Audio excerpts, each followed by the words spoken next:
Welcome to At the Counter with the Baking Pastor. I'm Laura. This is a space for slow conversations, gentle coaching, and a little room to breathe. Nothing here needs to be fixed or finished today. So, wherever you are, take a breath, settle in, and pull up a chair. We'll start right here at the counter. I'm standing at my kitchen counter right now.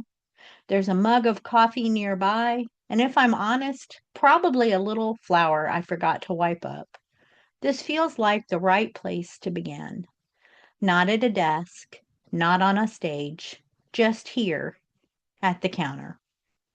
This podcast isn't about teaching you something new every week or fixing what's broken. It's more like the conversations that happen while something's in the oven, when there's time to breathe and no one's in a hurry. So, wherever you are, if you can, take a breath. You don't need to do anything else right now. Just be here. I wanted to start this podcast because so many of us are tired. Not just physically tired, though that's real, but tired of being optimized. Tired of being told what we should be doing. Tired of carrying things that don't seem to have a place to rest. I'm a pastor, a baker, and a coach. And in all three spaces, I keep noticing the same thing. People don't actually need more answers. Most of the time, they need more room. Room to name what's heavy, room to notice what's already good, room to hear themselves think out loud. This podcast is meant to be that kind of room. There's no pressure to take notes. No expectation that you'll leave changed or improved or inspired. If you leave feeling a little more grounded, a little less alone, that's enough. The counter is an interesting place. It's where things get messy. It's where hands are busy. It's where you lean when your feet are tired. No one hosts a formal dinner at the counter, but some of the most honest conversations happen there. The ones where someone says, "Can I tell you something?" while reaching for a mug. At the counter, things don't have to be finished. Dough can rest, words can trail off, sentences can stay a little longer. That's what I hope this space will be. Not polished, not perfect, just present. Here's a little something I've been thinking about lately. So many of us treat our lives like something that's constantly supposed to be producing results. If we're not seeing progress, we assume we're doing something wrong. But baking teaches us something different. There are long stretches where nothing looks like it's happening.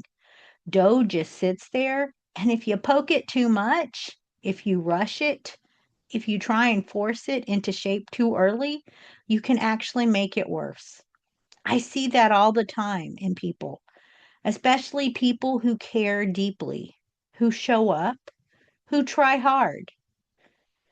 You might be in a season right now where you feel stalled or uncertain or quietly discouraged, and everything in you wants to do something to make it better. Sometimes the most faithful thing is not to push, it's to stay, to keep showing up in your own life without demanding answers from it. If that's where you are, there's nothing wrong with you. You just might be in a slow rise. If it feels right, here's a gentle question to hold. You don't have to answer it. Just notice what comes up. Where in your life are you trying to rush something that might need more time? No fixing, no judging, just noticing.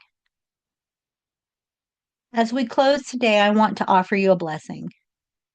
May you be gentle with what is unfinished. May you trust the rest is not wasted time. May you know that staying is sometimes braver than striving. May this week give you at least one moment where you can lean at the counter, hands still, heart open, and remember that you are already enough. Thank you for being here. If you'd like to come back, I'll be here at the counter. Coffee on, space made. Thank you for spending this time with me at the counter.